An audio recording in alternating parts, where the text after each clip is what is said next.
नमस्कार प्यारे मित्रों, आज बात करेंगे उत्तर प्रदेश सामान्य अध्ययन के बारे में। उत्तर प्रदेश सामान्य अध्ययन में बात करेंगे आज एमसीक्यू के बारे में, जो प्रीवियस ईयर में क्वेश्चन बार बार परीक्षाओं में पूछे जाते हैं, उन्हीं प्रश्नों को लिया है। आपके पुलिस की तैयारी में ये 4 चांद लगाने वाला ही वीडियो है। आइए जान लेते हैं। यहाँ पे पहला प्रश्न दिया है, गोविंद वल्लभ पंत सागर अवस्थित है। यहाँ पे बताना है कौन से जिले में अवस्थित है। यहाँ पे 4 जिले दिए, बुलंदशहर दिया है, ललितपुर दिया है, मिर्जापुर दिया है और सोनभद्र दिया है। यहाँ पे बताना है कौन से जिले में स्थित है। तो ये जो है वो सोनभद्र में स्थित है। ऑप्शन नंबर 4 सही होगा। अगर पूछा जाए ये कौन सी नदी पर बना है, तो ये चंबल नदी पर बना है। याद रखिए, चंबल नदी पर। फिर अगला जो प्रश्न दिया है, अर्जुन बांध नहर से लाभान्वित जिला है। तो यहाँ पे 4 जिले दिए, एटा दिया है, इटावा दिया है, गोरखपुर दिया है, हमीरपुर दिया है। तो यहाँ पे बताना है कौन सा सही होगा। तो इसका जो राइट आंसर हो जाएगा वो आंसर नंबर 4 सही होगा, हमीरपुर। ये 41 से क्वेश्चन स्टार्ट है। 40 क्वेश्चन जो थे मैंने कल करा दिए थे, आप चैनल पे जाके देख सकते हैं। आइए जान लेते हैं आगे। अगला प्रश्न दिया है, उत्तर प्रदेश में कितने रामसर आर्द्रभूमि स्थल हैं। यहाँ पे बताना है कितने आर्द्रभूमि स्थल हो गए हैं।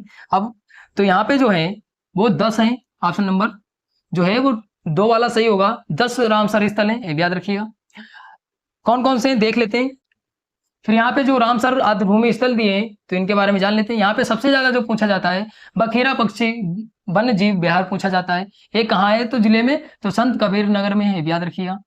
फिर अगर पूछा जाता है तो सूर सरोवर पूछा जाता है। सूर सरोवर कहाँ है, तो ये जो है वो आगरा में है।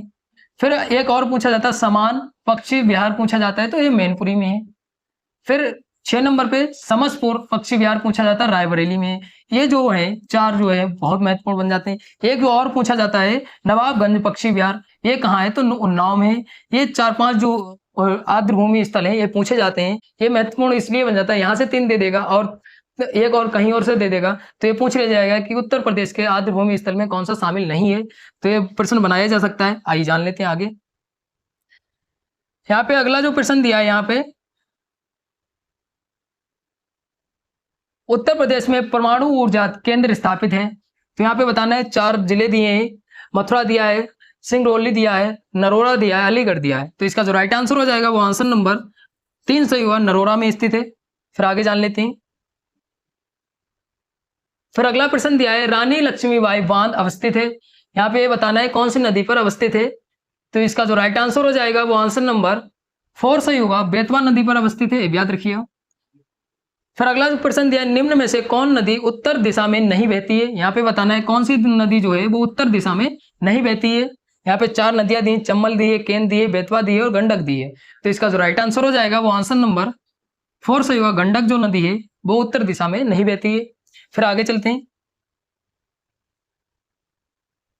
फिर अगला जो प्रश्न दिया है, उत्तर प्रदेश की सबसे लंबी नहर कौन सी है। यहाँ पे बताना है उत्तर प्रदेश की सबसे लंबी नहर कौन सी है। यहाँ पे 4 नहरें दी हैं।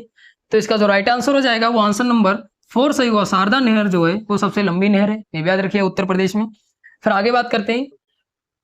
अगला प्रश्न दिया है, 2011 के अनुसार प्रदेश में पुरुष साक्षरता दर है। यहाँ पे बताना है कितनी साक्षरता दर जो है वो पुरुषों की है। तो इसका जो राइट आंसर हो जाएगा वो आंसर नंबर 2 सही होगा, 77.3% है। यह महत्वपूर्ण है, काफी बार परीक्षाओं में पूछा गया, आप नोट कर सकते हैं। फिर अगला प्रश्न दिया है, 2011 के अनुसार राज्य में शिशु लिंगानुपात है। यहाँ पे शिशु लिंगानुपात पूछा है। ये भी प्रश्न काफी बार परीक्षाओं में पूछा गया। यहाँ पे वही प्रश्न लिए हैं जो बार बार रिपीट होते हैं परीक्षाओं में। तो यहाँ पे जो शिशु लिंगानुपात है वो ऑप्शन नंबर 2 सही होगा, 902 है। फिर आगे बात कर लेते हैं। फिर अगला प्रश्न दिया है, 2011 के अनुसार उत्तर प्रदेश में अनुसूचित जनजाति की सर्वाधिक संख्या है। यहाँ पे 4 जिले दिए हैं, देवरिया दिया है, लखीमपुर खीरी दिया है, सोनभद्र दिया है और ललितपुर दिया है। यहाँ पे ये बताना है सबसे ज्यादा जो है वो एसटी की संख्या कहाँ पे है। तो इसका जो राइट आंसर हो जाएगा वो आंसर नंबर 3 सही हुआ, सोनभद्र में सबसे ज्यादा है। फिर अगला प्रश्न दिया है, 2011 के अनुसार निम्न में से सर्वाधिक जनघनत्व वाला जिला है। यहाँ पे बताना है कि जनघनत्व वाला जिला कौन सा है सर्वाधिक। तो इसका जो राइट आंसर हो जाएगा वो आंसर नंबर ए सही होगा, गाजियाबाद जो है वो सबसे जनघनत्व वाला जिला है। फिर आगे बात करते हैं। फिर अगले प्रश्न की बात करें, 2011 के अनुसार उत्तर प्रदेश में महिला पुरुष अनुपात है। यहाँ पे महिला पुरुष का अनुपात बताना है कितना है। तो इसका जो राइट आंसर हो जाएगा वो आंसर नंबर 2 सही होगा, 1000 पुरुषों पे 912 महिलाएं हैं, ये भी याद रखिए, ऑप्शन नंबर 2 सही होगा। फिर अगले प्रश्न की बात करें, 2011 के अनुसार सर्वाधिक नगरीय आबादी वाला जिला है। यहाँ पे सबसे अधिक नगरीय आबादी वाला जिला बताना है। यहाँ पे 4 जिले दिए हैं, लखनऊ दिया है, गाजियाबाद दिया है, कानपुर दिया है, गौतम बुद्ध नगर दिया है। तो यहाँ पे जो राइट आंसर हो जाएगा वो आंसर नंबर 3 सही होगा, कानपुर। फिर आगे बात करते हैं।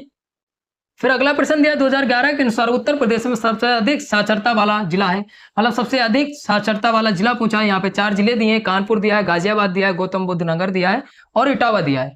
तो यहाँ पे बताना है सबसे अधिक जो साक्षरता है वो कौन से जिले में है। तो इसका जो राइट आंसर हो जाएगा वो आंसर नंबर 3 सही होगा, गौतम बुद्ध नगर में है सबसे अधिक, ऑप्शन नंबर 3 सही होगा। फिर यहाँ पे अगला प्रश्न दिया है 2011 के अनुसार सबसे कम जनसंख्या वाला जिला है, सबसे कम जनसंख्या वाला जिला पूछा है। तो यहाँ पे 4 जिले दिए, चित्रकूट दिया है, महोबा दिया है, हमीरपुर दिया है और ललितपुर दिया है। तो इसका जो राइट आंसर हो जाएगा वो आंसर नंबर 2 सही होगा।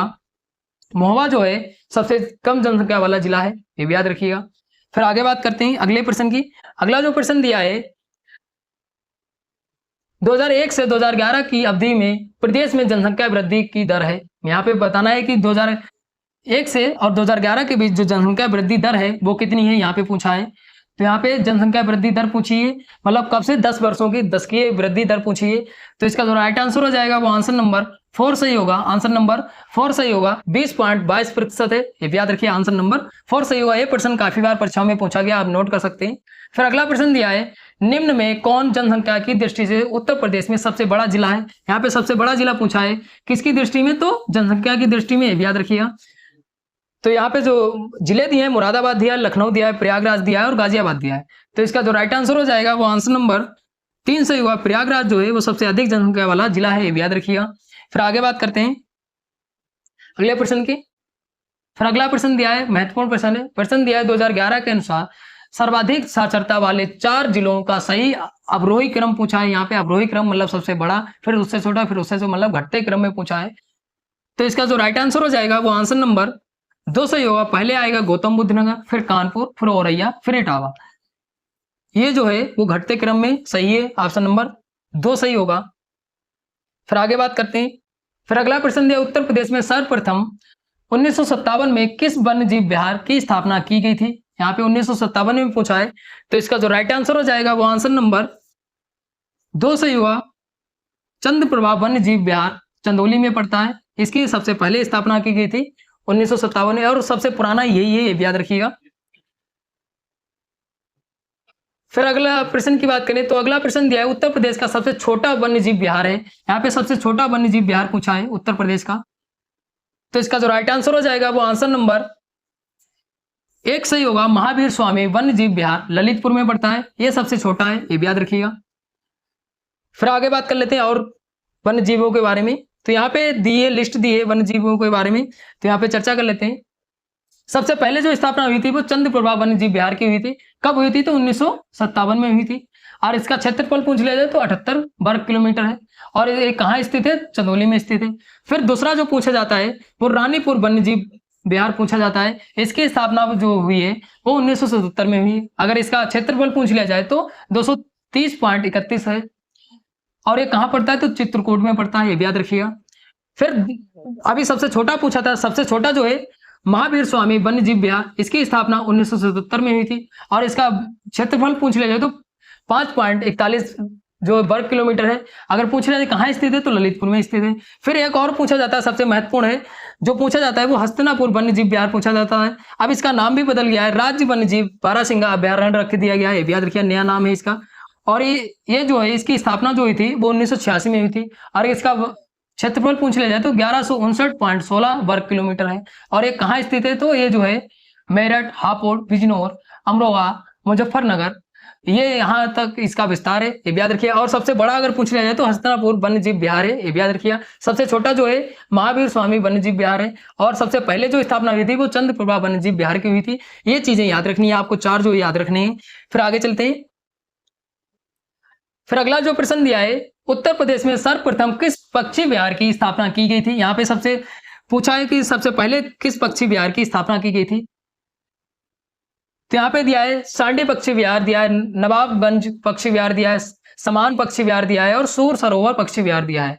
तो यहाँ पे बताना है सबसे पहले किस पक्षी विहार की स्थापना हुई थी। तो इसका जो राइट आंसर हो जाएगा वो आंसर नंबर 2 सही होगा। नवाबगंज पक्षी विहार की स्थापना हुई थी, ऑप्शन नंबर 2 सही होगा। फिर आगे बात कर लेते हैं। फिर यहाँ पे पक्षी विहार की एक लिस्ट दी है जान लेते हैं। यहाँ पे सबसे पहले जो पक्षी विहार की स्थापना हुई थी वो नवाबगंज पक्षी विहार की स्थापना हुई थी। कब हुई थी? तो 1984 में स्थापना होती है। अब इसका नाम भी बदल गया है, नाम इसका है शहीद चंद्रशेखर आजाद पक्षी विहार, इसका नाम है, याद रखिएगा। और ये कहाँ पड़ता है? तो उन्नाव में पड़ता है। फिर जो अगला पूछा जाता है लाख बहोसी पक्षी विहार पूछा जाता है, और ये कन्नौज में पड़ता है, और ये 1988 में स्थापना होती है इसकी। फिर एक पूछा जाता है समान पक्षी विहार, इसकी स्थापना जो हुई है वो 1990 में हुई है, मैनपुरी में पड़ता है, ये भी याद रखिएगा। फिर एक और पूछा जाता है सूर सरोवर पक्षी विहार, इसकी स्थापना अगर पूछ लिया है तो इसकी स्थापना हुई थी 1991 में, और ये आगरा इटावा में पड़ता है, ये भी याद रखिएगा। तो इतने जो है वो पक्षी विहार महत्वपूर्ण बन जाते हैं। 4 जो है पक्षी विहार सबसे महत्वपूर्ण है, और एक जो है वो भी ये महत्वपूर्ण बन जाता है डॉक्टर भीमराव अंबेडकर पक्षी विहार, जो पड़ता है प्रतापगढ़ में, और इसकी स्थापना 2003 में हुई थी, ये भी याद रखिएगा। आगे चलते हैं। अगला प्रश्न दिया निम्न में से कौन सा एक खनिज उत्तर प्रदेश में नहीं पाया जाता है? यहाँ पे नहीं पाया जाता ये पूछा है, तो यहाँ पे महत्वपूर्ण बन जाता है, काफी बार परीक्षाओं में पूछा गया। यहाँ पे खनिज बताना है। यहाँ पे 4 खनिज दिया है, चूना पत्थर दिया, अभ्रक दिया है, बॉक्साइट दिया है, जिप्सम दिया है। तो यहाँ पे बताना है कौन सा खनिज जो है वो उत्तर प्रदेश में नहीं पाया जाता है। तो इसका जो राइट आंसर हो जाएगा वो आंसर नंबर 2 सही हुआ। अभ्रक जो है वो उत्तर प्रदेश में खनिज नहीं पाया जाता है। फिर अगला प्रश्न दिया है निम्न में यूरेनियम कहाँ मिलता है? यहाँ पे बताना है यूरेनियम जो है वो उत्तर प्रदेश में कहाँ पे मिलता है। यहाँ पे 4 जिले दिए हैं, झांसी दिया है, मिर्जापुर दिया है, ललितपुर दिया है और हमीरपुर दिया है। यहाँ पे बताना है यूरेनियम जो है वो कहाँ प्राप्त होता है। तो ये जो प्राप्त होता है वो ललितपुर में प्राप्त होता है, ये भी याद रखिएगा। ये कहाँ प्राप्त होता है? तो ललितपुर में प्राप्त होता है। फिर और बात कर लेते हैं इसके बारे में। फिर यहाँ पे एक लिस्ट दी है, जान लेते हैं कहाँ पे कौन से खनिज प्राप्त होते हैं। तो यहाँ पे जो सबसे पहले है चूना पत्थर कहाँ पाया जाता है? चूना पत्थर जो पाया जाता है वो मिर्जापुर में भी मिलता है और सोनभद्र में भी मिलता है। फिर अगर बात करें कोयला की कहाँ पाया जाता है? कोयला जो पाया जाता है वो सोनभद्र में सिंगरौली में मिलता है, याद रखिएगा। फिर बात करें बॉक्साइट की, बॉक्साइट कहाँ पाया जाता है? तो बॉक्साइट जो है बांदा जिले में चंदौली में मिलता है, याद रखिएगा। फिर अब बात करें हीरा कहाँ पाया जाता है? हीरा जो पाया जाता है वो बांदा और मिर्जापुर में। फिर बात करें सोना कहाँ पाया जाता है? सोना जो है वो सोनभद्र में और शारदा के आसपास, जो शारदा नदी है उसके आसपास में पाया जाता है। फिर बात करें तांबा कहाँ पाया जाता है? तांबा जो मिलता है वो ललितपुर में मिलता है, ये याद रखिएगा। फिर प्लेटिनियम कहाँ पाया जाता है? प्लेटिनियम जो है वो ललितपुर में पाया जाता है। यूरेनियम भी ललितपुर में पाया जाता है। ये दोनों महत्वपूर्ण है, ये काफी बार परीक्षाओं में पूछे गए हैं, प्लेटिनियम और यूरेनियम। फिर संगमरमर कहाँ पाया जाता है? संगमरमर जो पाया जाता है वो मिर्जापुर में भी मिलता है और सोनभद्र में मिलता है। फिर जिप्सम कहाँ पाया जाता है? जिप्सम जो पाया जाता है वो कहाँ पाया जाता है? झांसी में भी मिलता है और हमीरपुर में भी मिलता है। तो इतने जो खनिज है महत्वपूर्ण बन जाते हैं। सबसे ज्यादा जो है यूरेनियम पूछा जाता है, हीरा पूछा जाता है, चूना पत्थर पूछा जाता है और कोयला पूछा जाता है। तो ये चीजें याद रखनी है। कहाँ पे? यहाँ पे स्क्रीनशॉट ले लीजिएगा। फिर आगे बात करते हैं।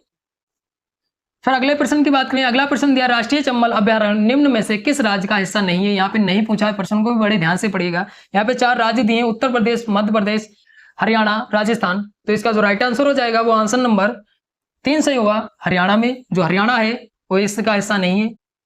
फिर अगला प्रश्न दिया निम्न में कौन नवीन राष्ट्रीय राजमार्ग संख्या 44 से जुड़ा हुआ है? तो यहाँ पे आगरा दिया है, भोपाल दिया है, धुले दिया है और ग्वालियर दिया है। तो इसका जो राइट आंसर हो जाएगा वो आंसर नंबर 1 सही होगा। आगरा जो है वो संख्या 44 से जुड़ा है राजमार्ग। फिर आगे जानते हैं, अगले प्रश्न की बात कर लेते हैं। इसका जो राइट आंसर हो जाएगा वो आंसर नंबर 1 सही होगा। NH 34 जो है वो सबसे लंबा है उत्तर प्रदेश का, ये याद रखिए। जो NH 34 दिया है उत्तर प्रदेश का, ये कहाँ तक फैला हुआ है? तो ये जो है नजीमाबाद, मेरठ, हापुड़, बुंदेलशहर, अलीगढ़, एटा, कन्नौज, कानपुर, हमीरपुर, महोबा तक ये है जाता है, ये भी याद रखिएगा। अगर इसकी लंबाई पूछ ली जाए तो 723.40 किलोमीटर की है, ये भी याद रखिएगा। ये इतने NH 34 के बारे में हो गया, क्योंकि NH 34 जो है वो उत्तर प्रदेश का सबसे लंबा राजमार्ग है। फिर आगे बात करते हैं। अगला प्रश्न दिया है गंगा नदी के निम्न में से किस भाग को राष्ट्रीय जल मार्ग घोषित किया गया? यहाँ पे राष्ट्रीय जल मार्ग कौन से भाग को घोषित किया गया ये पूछा है। तो इसका जो राइट आंसर हो जाएगा वो आंसर नंबर ए सही होगा, प्रयागराज से हल्दिया। यह महत्वपूर्ण है, काफी बार परीक्षाओं में पूछा गया है। फिर आगे बात करते हैं अगले प्रश्न की। अगला प्रश्न दिया है प्रदेश में कुल कितने हवाई अड्डे हैं? प्रदेश में पूछा है कि उत्तर प्रदेश में कितने हवाई अड्डे हैं, ये पूछा है। तो इसका जो राइट आंसर हो जाएगा वो आंसर नंबर 3 सही होगा। 46 जो है वो हवाई अड्डे हैं उत्तर प्रदेश में, ये भी याद रखिएगा। फिर आगे बात करते हैं अगले प्रश्न की। अगला प्रश्न दिया है यमुना एक्सप्रेस वे किसके बीच है? बताना है यमुना एक्सप्रेस जो है वो किसके बीच है। तो ये जो है वो आगरा और ग्रेटर नोएडा के बीच है। ऑप्शन नंबर जो है 2 वाला सही होगा। फिर आगे बात करते हैं अगले प्रश्न की। अगला प्रश्न दिया है यमुना एक्सप्रेस वे निम्न में से कहां से नहीं गुजरता है। यहां पे बताना है कहां से नहीं गुजरता है यमुना एक्सप्रेस वे। तो ये जो है ऑप्शन नंबर 3 सही होगा, हाथरस। तो ये थे उत्तर प्रदेश सामान्य अध्ययन के महत्वपूर्ण प्रश्न जो बार बार परीक्षाओं में पूछे जाते हैं। अगर आपको लगे वीडियो महत्वपूर्ण है तो आप लाइक शेयर कमेंट करिए। अगर कोई डाउट भी बचता है तो आप कमेंट करके जरूर पूछिएगा। मिलते हैं अगली वीडियो में। धन्यवाद।